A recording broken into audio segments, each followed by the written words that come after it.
தமிழகத்தினுடைய பெருமையை உலகம் முழுக்க நிலைநாட்டின 18 சித்தர்களும் வழிபட்ட ஒரே தெய்வம் அப்படின்னு சொன்னான்னா அது பாலா திரிபுர சுந்தரி தான். அகஸ்தியர், கொங்கணர், கோரக்கர், புலிப்பாணி இப்படி அத்தனை சித்தர்களும் வழிபட்ட தெய்வம் பாலா திரிபுர சுந்தரி. அதுலயும் அவர்கள் பாடின பாடல்கள்ல அவர்கள் எந்த அளவுக்கு பாலா திரிபுர சுந்தரியை வணங்கியிருக்காங்க அப்படின்னு நமக்கு தெரியுது. அம்பிகையை வழிபடுவதற்கு பலவிதமான மந்திர சாஸ்திரங்களும் தந்திர சாஸ்திரங்களும் நூல்களும் இருக்கு. முக்கியமா அம்பிகையை வழிபடுவதற்கு ஸ்ரீவித்யா அப்படின்னே பேர். இது பெரிய சாகரம்.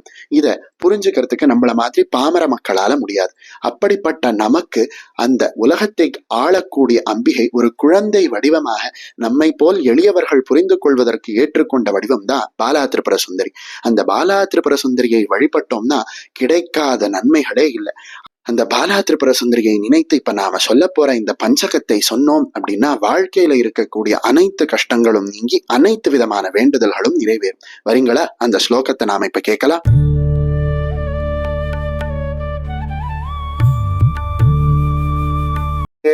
ஆனந்தவல்லி அமிர்த கரதலி ஆதிசக்தி பராயி மாயா மாயாத்மரூபி ஸ்படிக மணிமயே மாமதங்கி ஷடங்கி ஞானி ஞானாத்மரூபி நளின பரிமளி நாத ஓம்காரமூர்த்தி யோகி யோகாசனஸ்த ಭುವನ ವಶಕರಿ ಸುಂದರಿ ಐಂ ನಮಸ್ತೆ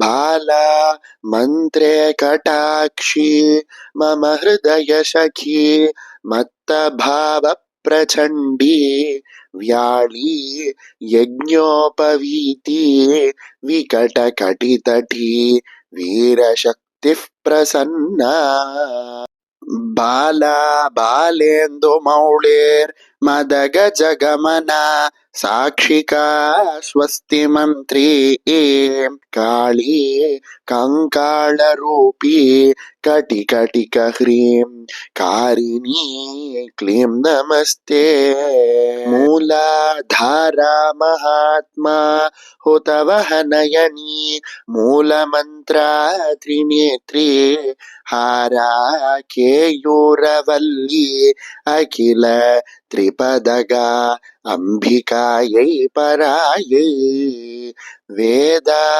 ವೇದಾಂಗನಾದ ವಿನದ ಘನಮುಖಿ ವೀರತಂತ್ರಿ ಪ್ರಚಾರಿ ಸಾರಿ ಸಂಸಾರವಾಸಿ ಸಕಲ ದುರಿತಃ ಸರ್ವದೋ ಹ್ರೀಂ ನಮಸ್ತೆ ಐಂ ಕ್ಲೀಂ ಹ್ರೀಂ ಮಂತ್ರರೂಪ ಸಕಲ ಶಶಿಧರ ಸಂಪ್ರದಾಯ ಪ್ರಧಾನ ಕ್ಲೀಂ ಹ್ರೀಂ ಶ್ರೀಂ ಬೀಜಮುಖ್ಯೈಃ ಹಿಮಕರ ದಿನಕರ ಜ್ಯೋತಿರೂಪ ಸ್ವರೂಪ ಸೌಃ ಕ್ಲೀಂ ಐಂ ಶಕ್ತಿರೂಪ ಪ್ರಣವ ಹರಿಸತೆ ಬಿಂದುನಾದಾತ್ಮಕೋಟಿಃ ಕ್ಷಾಂ ಕ್ಷೀಂ ಕ್ಷೂಂ ಕಾರನಾದೆ ಸಕಲ ಗುಣಮಯಿ ಸುಂದರಿ ಐಂ ನಮಸ್ತೆ ಅದ್ಯ ನಾಧ್ಯಾನ ರೂಪ ಅಸುರ